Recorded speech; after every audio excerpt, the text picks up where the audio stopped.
वापस जाने के लिए पब्बत मुड़ाई था कि तभी अमात्य उसे रोकते हुए बोले, तक्षशिला जाने की क्या आवश्यकता है? क्या मगध के शिक्षकों पे तुम्हारा भरोसा नहीं रहा, या फिर तुम जानबूझकर मगध से दूर जाना चाहते हो? तक्षशिला में वो सब कुछ है जो मुझे कुशल शासक बना सकता है। यहां मगध में इतने ऐशो आराम के बीच रहकर शिक्षा ग्रहण करना आसान नहीं है। यह कहते हुए पब्बत ने अपने पिता की दासियों और वहां रखे मदिरा के प्यालों की तरफ इशारा कर दिया। अमात्य उसकी बातों का आशय समझ चुके थे, लेकिन वो उसके उत्तर से संतुष्ट नहीं थे। धनानंद अमात्य की तरफ देखते हुए बोला, अमात्य, ये जाना चाहता है तो जाने दीजिए, क्यों रोक रहे हैं इसे? अमात्य गंभीर स्वर में बोले, क्योंकि महाराज, तक्षशिला में वो कपटी आचार्य चाणक्य भी है, और हमें इस बात का भय है कि वो राजकुमार पब्बत जैसे भोले राजकुमार को अपने जाल में फंसा उनका इस्तेमाल मगध शासन के विरुद्ध भी कर सकता है। अमात्य की बात सुनकर पब्बत के चेहरे का रंग उड़ गया, लेकिन उसने अपना डर अमात्य के सामने जाहिर नहीं होने दिया। उसी समय एक दास ने राज्यसभा में प्रवेश किया। राजा और अमात्य का अभिवादन कर वो बोला, महामंत्री जी, सुबह से शाम होने को आई, लेकिन चाणक्य का कुछ पता नहीं चला। सभी यात्रियों की पूरी तरह से जांच परख कर ली गई है, और साथ ही पाटलिपुत्र के हर घर की भी तलाशी ले ली गई है, लेकिन कहीं भी चाणक्य का पता नहीं चला। सारे राजमार्ग बंद होने के कारण व्यापारियों के आवागमन में समस्या हो रही है। सेनापति जी का कहना है कि आप जल्दी इस बारे में कोई निर्णय लें। अमात्य को यह बात सुनकर झटका लगा कि आखिर ऐसा कैसे हो सकता है। अगर चाणक्य यहां आया था तो कहां चला गया? दास की बात सुनकर पब्बत ने परिस्थिति को अपने अनुकूल करते हुए कहा, महामंत्री जी, क्योंकि चाणक्य आपका विरोधी है, महाराज का शत्रु है, तो अपनी शत्रुता के चलते क्या आप मुझे शिक्षा ग्रहण करने से वंचित रखेंगे? क्या मैं जान सकता हूं कि मेरी शिक्षा का चाणक्य से क्या लेना देना है? मैं एक राजकुमार हूं और उच्च शिक्षा प्राप्त करना मेरा अधिकार, जिससे आप मुझे वंचित नहीं रख सकते। राजकुमार पब्बत के चेहरे पे दृढ़ता थी। उनकी बात अमात्य को तीर की तरह चुभी, लेकिन अब उसका विरोध करना उनके हित में नहीं था। इसलिए कुछ सोच वो तुरंत महाराज को संबोधित करते हुए बोले, महाराज, हम कभी नहीं चाहेंगे कि मगध के भावी राजा को उच्च शिक्षा से वंचित रखा जाए। राजकुमार पब्बत अगर तक्षशिला जाने का निर्णय ले ही चुके हैं तो अवश्य जाए। इनके जाने का सारा प्रबंध हम स्वयं करेंगे। हमें तो बस इनकी सुरक्षा की चिंता थी, इसलिए अगर आपकी अनुमति हो तो हम बस यही चाहते हैं कि तक्षशिला में युवराज आचार्य गजानन की देखरेख में ही शिक्षा ग्रहण करें। अमात्य की बात सुन धनानंद बोले, आप जैसा उचित समझे महामंत्री जी। यह सुन राजकुमार पब्बत कुछ ना बोल सका। अमात्य अपना दाव चल चुके थे। उसने एक बनावटी मुस्कान के साथ अमात्य और अपने पिता का अभिवादन करते हुए कहा, मेरा कार्य बस शिक्षा ग्रहण करना है, बाकी जैसा आप उचित समझे, और वहां से निकल गया। शक्टार को पकड़वा के जहां अमात्य का एक दाव सही पड़ा था, वहीं चाणक्य का मगध प्रवेश कर गायब होना और पब्बत का तक्षशिला जाने का निर्णय, दोनों ही घटनाओं ने उन्हें एक बार फिर अपनी हार का सामना करा दिया था। इन्हीं सब विचारों में उलझे अमात्य अपने आप से क्रोधित हो अपने कक्ष में टहल रहे थे। उनके साथ सेनापति भुजंग भी थे, जो वहीं बैठकर मदिरा का पान कर रहे थे। कुछ सोचते हुए अमात्य बोले, ऐसा भला कैसे हो सकता है? कहां जा सकता है चाणक्य? जमीन निगल गई या आसमान खा गया उसे? सेनापति को अमात्य की चिंता समझ आ रही थी, पर उनके पास इसका कोई हल नहीं था। उन्होंने महामंत्री के प्रश्न का उत्तर देते हुए कहा, लेकिन महामंत्री जी, हमारे पास इस बात का कोई प्रमाण नहीं था कि चाणक्य मगध आया था। सिर्फ राजहंस की बातों पर विश्वास करके हमने अपना बहुत सा समय नष्ट कर दिया। क्या प्रमाण है कि वो जो कह रहा है वो सत्य है? राजहंस का नाम सुन जैसे अमात्य के गुस्से का पारा आसमान चढ़ गया और क्रोध में आदेश देते हुए बोले, राजहंस को मेरे सामने लेकर आओ। अमात्य के आदेश पर थोड़ी देर में सैनिक बेड़ियों में जकड़े राजहंस को उनके सामने लेकर आए। राजहंस को देखते ही अमात्य क्रोध में तलवार निकाल राजहंस की तरफ बढ़े और बोले, सत्य बताओ, क्या सच में चाणक्य मगध आया था? उनके हाथ में तलवार देख राजहंस सहम गया। मृत्यु का भय उसकी आंखों में साफ झलक रहा था। वो अमात्य के चरणों में गिर गिड़गिड़ाते हुए बोला, मैं सत्य कह रहा हूं महामंत्री जी। आचार्य गजानन ने स्वयं अपने कानों से सुना था कि चाणक्य ने तक्षशिला के कुलपति से मगध आने के लिए छुट्टी मांगी थी। मैं सत्य कह रहा हूं। लेकिन अमात्य का गुस्सा अभी भी 7वें आसमान पर था। वो गरजते हुए बोले, लेकिन चाणक्य तो यहां आया ही नहीं। तुमने हमें झूठी सूचना देकर बस हमारा समय नष्ट किया और कुछ नहीं। राजहंस रोते रोते ही बोला, मैंने कोई झूठ नहीं बोला महामंत्री जी, और ना ही मेरे आचार्य झूठे हैं। उन्होंने कहा था तो चाणक्य अवश्य यहां आया होगा।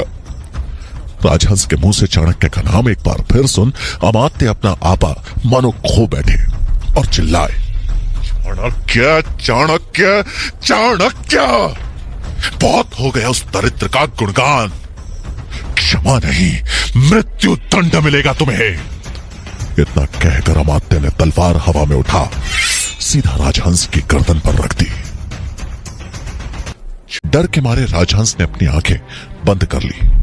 उसका पूरा शरीर पसीने से तरबतर हो चुका था। उसे अपनी मृत्यु साक्षात अपने सामने दिखाई दे रही थी। उसे लगा था अमात्य उसे आज मार ही डालेंगे, लेकिन कुछ देर तक जब कुछ नहीं हुआ तो उसने डरते डरते धीरे से अपनी आंखें खोली। अमात्य और सेनापति भुजंग सामने खड़े हंस रहे थे। राजहंस अभी भी डर के मारे कांप रहा था।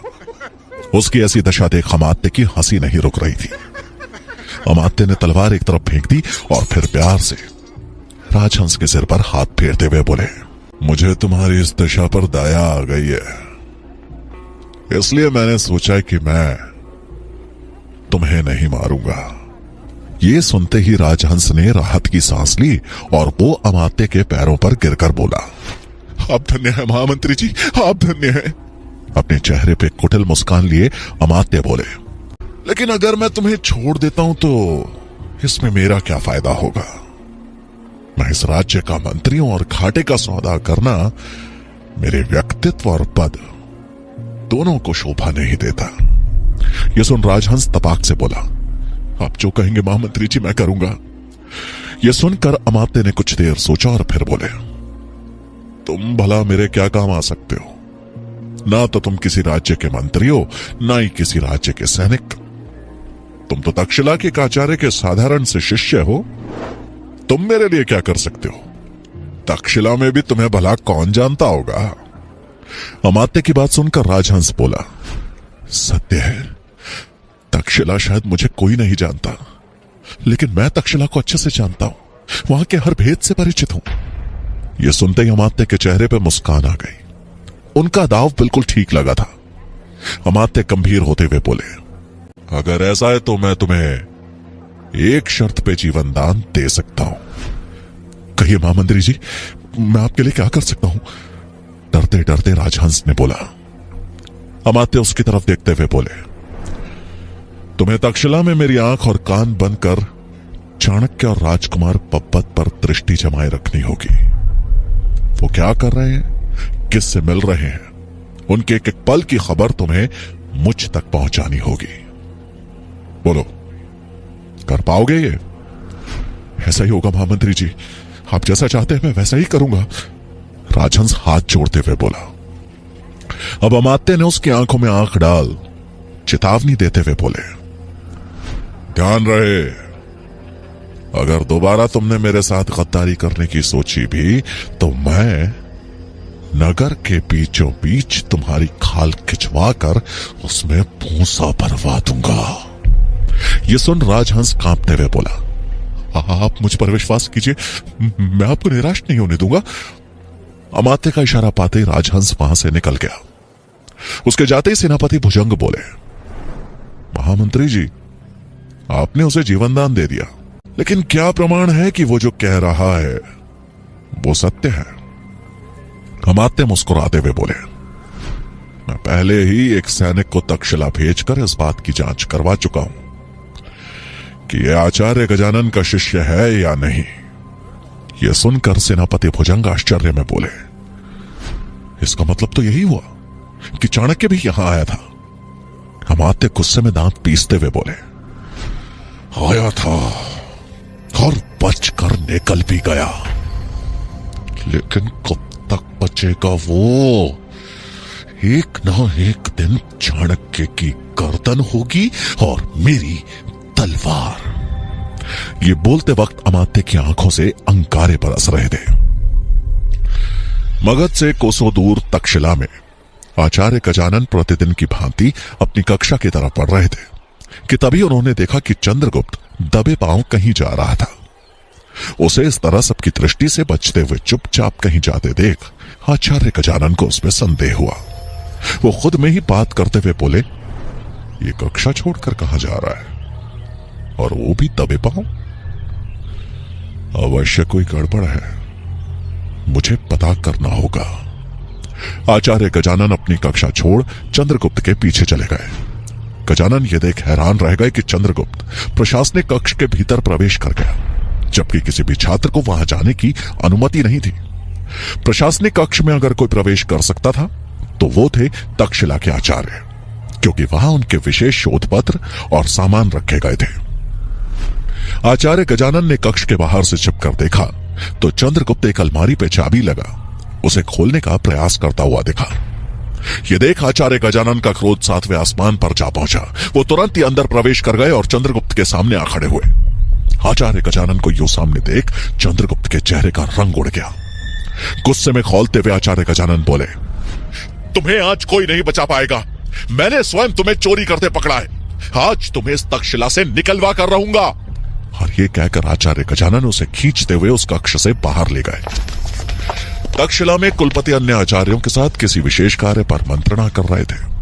तभी क्रोध से भरे आचार्य गजानन ने चंद्रगुप्त के साथ उस सभा में प्रवेश किया और भरी सभा में चंद्रगुप्त को कुलपति के सामने धक्का दे दिया। उनकी इस हरकत पर हर कोई अचंभित रह गया। इससे पहले कुलपति कुछ पूछ पाते गजानन क्रोध में गरजते हुए बोले, कुलपति महोदय, मैं चाहता हूं इस लड़के चंद्रगुप्त को इसी समय तक्षशिला से निष्कासित कर दिया जाए। ये सुन कुलपति महोदय और वहां उपस्थित सभी आचार्य आश्चर्यचकित रह गए। कुलपति ने आचार्य गजानन को समझाते हुए कहा, शांत आचार्य, शांत। आप तक्षशिला के आचार्य हैं और इस तरह का क्रोध आप पर शोभा नहीं देता। यह सुन आचार्य गजानन भड़कते हुए बोले, शोभा तो यह भी नहीं देता कि ऐसा निर्लज्ज छात्र तक्षशिला में पढ़े और हम इसकी हरकतों को नजरअंदाज करते रहें। क्या किया है इसने? कुलपति महोदय ने चंद्रगुप्त की तरफ देखते हुए पूछा। क्या किया है? ये पूछे क्या नहीं किया है इसने? कुलपति महोदय, इसने आज दुष्टता की सारी सीमाएं लांघ दी। इसने वो किया है जो करने के बारे में तक्षशिला का कोई छात्र सोच भी नहीं सकता। तभी एक आचार्य ने असमंजस में पूछा, आखिर बात क्या है आचार्य गजानन? साफ साफ कहिए, किया क्या है चंद्रगुप्त ने? इसने तक्षशिला की शिक्षा और यहाँ के आचार्यों का मजाक बनाकर रख दिया है। यहाँ के नियमों को ताक पर रख इसने साबित कर दिया है कि यह तक्षशिला जैसे पवित्र स्थान के लिए बना ही नहीं है। इसने वो किया है जो कोई भी सभ्य व्यक्ति या बालक करने के बारे में सोच भी नहीं सकता। इसने प्रशासनिक कक्ष से चोरी की है। एक चोर है ये सुन वहां मौजूद सभी आचार्य दंग रह गए और अपने अपने स्थान से खड़े हो आपस में खुसर पुसर करने लगे। अपने ऊपर लग रहे आरोप को चंद्रगुप्त मौन होकर सुन रहा था। वो सभा में सर झुकाए खड़ा था और उसके मुंह से एक भी शब्द नहीं निकल रहा था। कुलपति महोदय ने सबको शांत रहने को कहा और चंद्रगुप्त की तरफ देख कठोर स्वर में पूछा, आचार्य गजानन जो कह रहे हैं, क्या वो सही है? क्या तुमने सच में चोरी की है? चंद्रगुप्त धीमी आवाज में बोला, जी कुलपति महोदय। उसकी बात सुनकर सभा में उपस्थित सभी आचार्य दंग रह गए। गजानन के चेहरे पर चमक आ गई। वो कुलपति की तरफ देखते हुए बोले, देखा कुलपति महोदय, आपने देखा कितना निर्लज्ज बालक है ये। स्वयं ही अपनी चोरी स्वीकार कर रहा है। तक्षशिला के सम्मानित आचार्यों के सामने मेरी विनती है कि बिना देरी किए इसे तुरंत ही यहां से निष्कासित किया जाए। कुलपति महोदय को विश्वास नहीं हो रहा था कि चंद्रगुप्त चोरी कर सकता है, क्योंकि आचार्य चाणक्य जैसा दूरदृष्टि रखने वाला व्यक्ति एक चोर बालक को कभी तक्षशिला में लेकर नहीं आ सकता था। लेकिन चंद्रगुप्त तो स्वयं ही अपना अपराध स्वीकार कर रहा था, इसलिए संदेह की कोई बात ही नहीं थी। ना चाहते हुए भी कुलपति महोदय को आचार्य गजानन की बात माननी ही पड़ी। वो समस्त सभा को संबोधित करते हुए बोले, क्योंकि चंद्रगुप्त ने अपना अपराध स्वीकार कर लिया है, इसलिए उसे अभी के अभी तक्षशिला से निष्कासित किया जाता है। यह सुनते ही चंद्रगुप्त के चेहरे का रंग उड़ गया, उसकी आंखों से आंसू बहने लगे और वो दीनहीन दृष्टि से कुलपति की तरफ देखने लगा।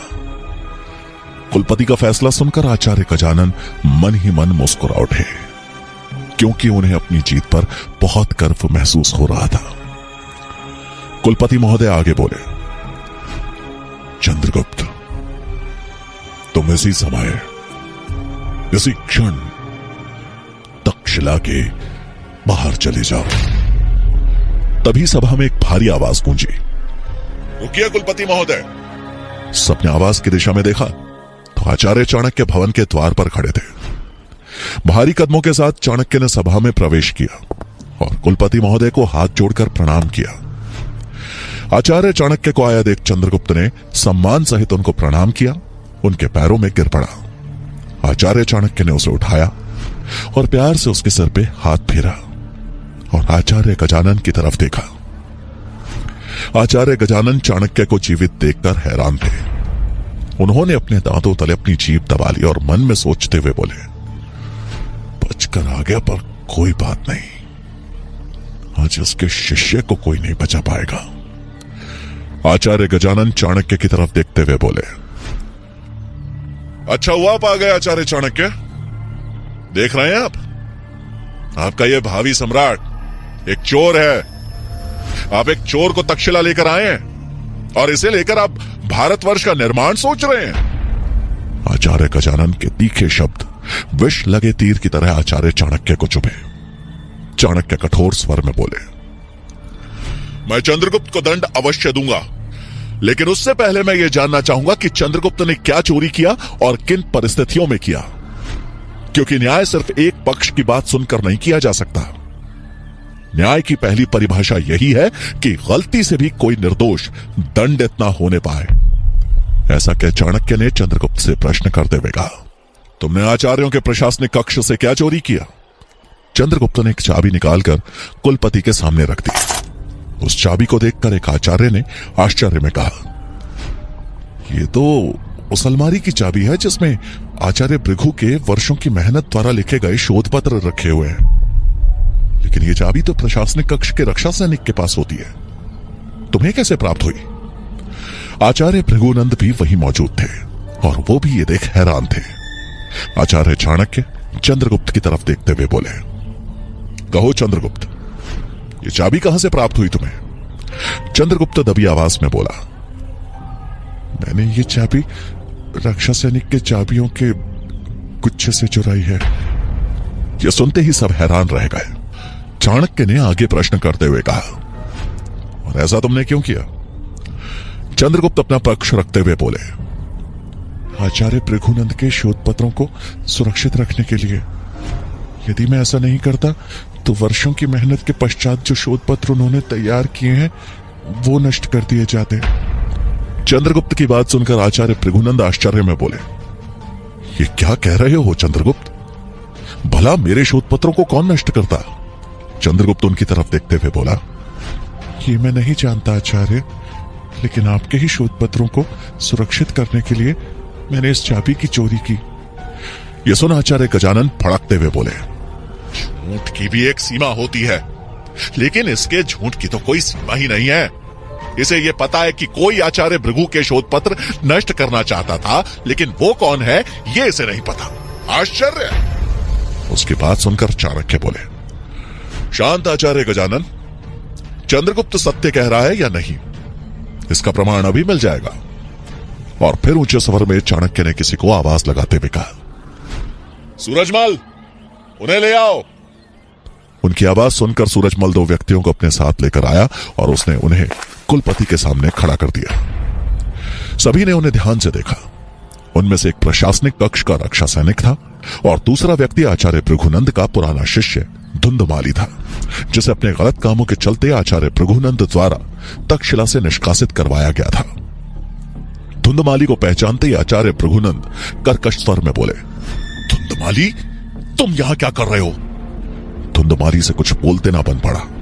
वो चुपचाप सर झुकाए खड़ा था। आचार्य चाणक्य ने चंद्रगुप्त की तरफ देख पूछा, तुम जानते हो इसे? चंद्रगुप्त बोला, हाँ, यही वो व्यक्ति है जो आचार्य भृगुनंद के शोध पत्र नष्ट करना चाहता था। यह सुनते ही सारी सभा हैरान हो गई। आचार्य भृगुनंद को अपने कानों पर विश्वास नहीं हुआ। गजानन को अपना पक्ष कमजोर पड़ता दिख रहा था, फिर भी वे बोले, तुम्हें कैसे पता? तब चंद्रगुप्त बोला, कल रात मेरे बिस्तर पे पानी गिरने के कारण वो गीला हो गया था। मैं रात्रि को घास का गट्ठर लेने बाहर आया तो मैंने इन्हें रक्षा सैनिकों को कुछ स्वर्ण मुद्राएं देते हुए देखा। मैंने इन्हें पहले कभी तक्षशिला में नहीं देखा था, तो मुझे कुछ संदेह हुआ और मैं इनकी बातें सुनने लगा।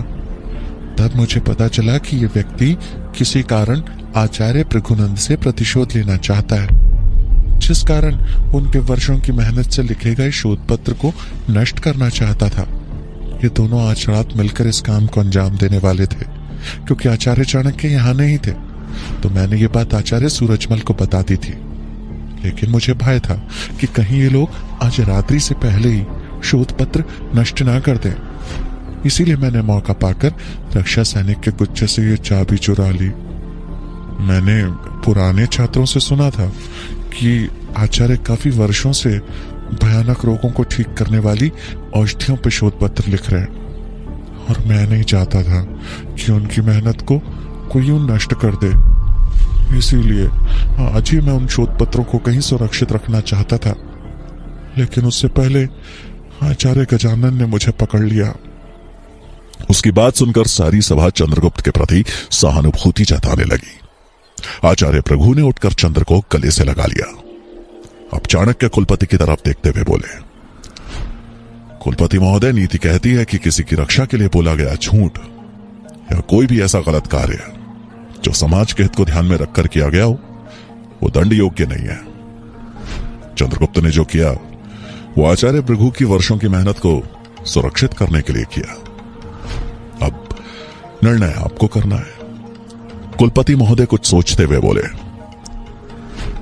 प्रशासनिक कक्ष के रक्षा सैनिक को अभी के अभी उसके पद से मुक्त किया जाता है।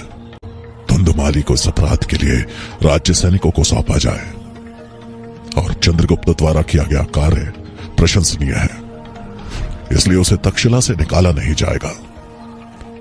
किंतु चोरी एक गलत बात है, इसलिए दंड स्वरूप चंद्रगुप्त को आज शाम तक्षशिला की गौशाला की सफाई करनी होगी। ये सभा यहीं समाप्त की जाती है। कुलपति महोदय का निर्णय सुन चंद्रगुप्त मुस्कुरा उठा। वहीं आचार्य गजानन मुंह फेरते हुए क्रोध में वहां से चले गए। इधर अमात्य से मिले जीवनदान के बाद राजहंस तेज कदमों से तक्षशिला की ओर बढ़ रहा था। उसके मन में सैकड़ों विचार एक साथ घूम रहे थे। कभी वो चाणक्य के बारे में सोच क्रोधित हो रहा था, तो कभी अमात्य की चेतावनी के बारे में सोच घबरा रहा था। वो जल्द से जल्द तक्षशिला पहुंचना चाहता था। वो खुद से बड़बड़ाते हुए कह रहा था, एक बार तक्षशिला पहुंच जाऊं, उसके बाद आचार्य चाणक्य को देख लूंगा। उनकी वजह से जो सब मैंने झेला है उसका सूद समेत बदला लूंगा मैं उनसे। आचार्य चाणक्य के कारण उसे पाटलिपुत्र में काफी कष्ट सहने पड़े, जिसका रोष उसके चेहरे पे स्पष्ट दिख रहा था। वो अपनी धुन में इतना मग्न था कि कब उसका पांव जमीन में बिछे हुए गुप्त जाल पर पड़ गया वो समझ ही नहीं पाया, और अगले ही पल वो रस्सियों के पुनः एक जाल में कैद था। वो जाल एक पेड़ की मजबूत टहनी से लटक रहा था। यह सब इतना अचानक हुआ कि उसे संभलने का मौका ही नहीं मिला। वो जाल से बाहर निकलने के लिए बिन पानी की मछली की तरह फड़फड़ाने लगा, लेकिन उसकी सारी कोशिशें बेकार गईं। तभी एक तरफ से कुछ कबीले वाले हंसते हुए उसके सामने आए। उन्हें देख राजहंस परेशानी में चिल्लाया, जल्दी से आजाद करो मुझे। तुम लोगों ने जानवरों के शिकार के लिए जो जाल बिछाया था, देखो गलती से इसमें मैं फंस गया। उसे जाल में फड़फड़ाते देख एक कबीले वाला बोला, यह जाल जानवरों को पकड़ने के लिए नहीं बल्कि तुझे पकड़ने के लिए बिछाया गया था। यह सुनकर राजहंस के होश उड़ गए। वो एक बार फिर बड़ी मुश्किल में फंस चुका था। वो घबराहट में चिल्लाते हुए बोला, भला तुम लोगों से मेरी क्या दुश्मनी है? अरे जल्दी से आजाद करो मुझे। लेकिन उसकी बातों का उन कबीले वालों पर कोई असर नहीं हुआ। उन्होंने आपस में मंद स्वर में कुछ बात की और फिर राजहंस को अपने साथ लेकर कबीले की तरफ चल दिए। अरे कहां ले जा रहे हो मुझे? कौन हो तुम लोग? क्या चाहिए तुम लोगों को? राजहंस चिल्लाए जा रहा था, लेकिन जैसे कबीले वालों तक उसकी आवाज पहुंच ही नहीं रही थी। वो उसे जाल में ही कैद किए हुए कबीले में ले आए। कबीले में पहुंच वो लोग राजहंस को तांबी के सामने लेकर आए। ये वही तांबी था जिसके पुत्र को चाणक्य और चंद्रगुप्त ने बचाया था। तांबी के सामने पहुंच राजहंस ने जब उसे पकड़ने का कारण पूछा तो तांबी ने मुस्कुराते हुए कहा, हमें तो बस तुम्हें पकड़ने का आदेश मिला था। क्यों का जवाब आचार्य चाणक्य ही दे पाएंगे। आचार्य चाणक्य का नाम सुनकर राजहंस के चेहरे पे हवाइयां उड़ने लगी। वो समझ गया कि आचार्य चाणक्य से शत्रुता लेने का हर्जाना है ये। इटली पुत्र में राजकुमार पब्बत के तक्षशिला जाने की सभी तैयारियां हो चुकी थी। राजकुमार पब्बत ने अपनी माता के पैर छुए और एक दृष्टि अपने राजमहल की ओर देखा और अपने मन में संकल्प लेते हुए बोला, आज मैं जा रहा हूं ताकि कुशल शासक बनकर वापस लौट सकूं, और जिस दिन मैं वापस आऊंगा राजा धनानंद, उस दिन इस पूरे नंद वंश की फिर से स्थापना करूंगा और मैं बनूंगा इस पाटलिपुत्र, इस मगध का नया सम्राट। राजकुमार पब्बत की आंखों में एक संकल्प था, लेकिन वो नहीं जानता था कि उसके संकल्प और स्वप्न के बीच कोई इंसान घात लगाए बैठा था, और ये इंसान कोई और नहीं बल्कि अमात्य थे। अपने कक्ष में बैठे अमात्य एक विशेष सूचना पत्र को देख रहे थे कि तभी एक सैनिक ने प्रवेश किया।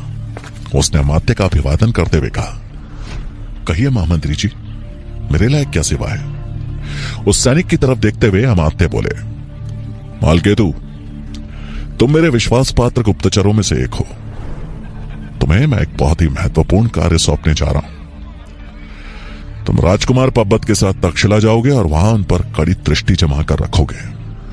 साथ ही वहां राजहंस नामक एक ब्राह्मण भी है जिसे हमने तक्षशिला में आचार्य चाणक्य की गतिविधियों पर दृष्टि जमाए रखने के लिए भेजा है। यदि वो ब्राह्मण कुछ भी गड़बड़ करता है या मेरे विरुद्ध जाने का प्रयास करता है तो उसे मृत्यु के पास पहुंचाना तुम्हारा दायित्व है। मालकेतु आश्वासन देते हुए बोला, आप चिंता ना करें महामंत्री जी, आपके कहे अनुसार ही कार्य होगा। और ये बोल वो वहां से निकल गया।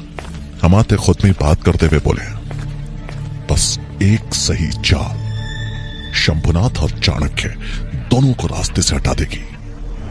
मुझे अब बस उसी चाल पे काम करना होगा। तक्षशिला के मैदान में सभी छात्र युद्ध कला के अभ्यास में लगे हुए थे। आचार्य श्वेतांक सब पर अपनी दृष्टि जमाए हुए थे। उनके साथ आचार्य चाणक्य भी वहीं मौजूद थे। तभी तक्षशिला के द्वार पे शंख ध्वनि सुनाई दी। उस शंख ध्वनि के बजते ही सभी छात्र युद्ध कला का अभ्यास छोड़ उत्सुकतावश द्वार की तरफ देखने लगे। चंद्रगुप्त ने अपने पास खड़े छात्र से पूछा, ये शंख ध्वनि क्यों की जा रही है। उस छात्र ने उत्तर देते हुए कहा, अवश्य ही कोई सम्राट पुत्र तक्षशिला में शिक्षा ग्रहण करने आया है। जब भी किसी सम्राट का पुत्र तक्षशिला में प्रथम दिवस प्रवेश करता है तो शंख ध्वनि बजाकर ही उसका स्वागत किया जाता है।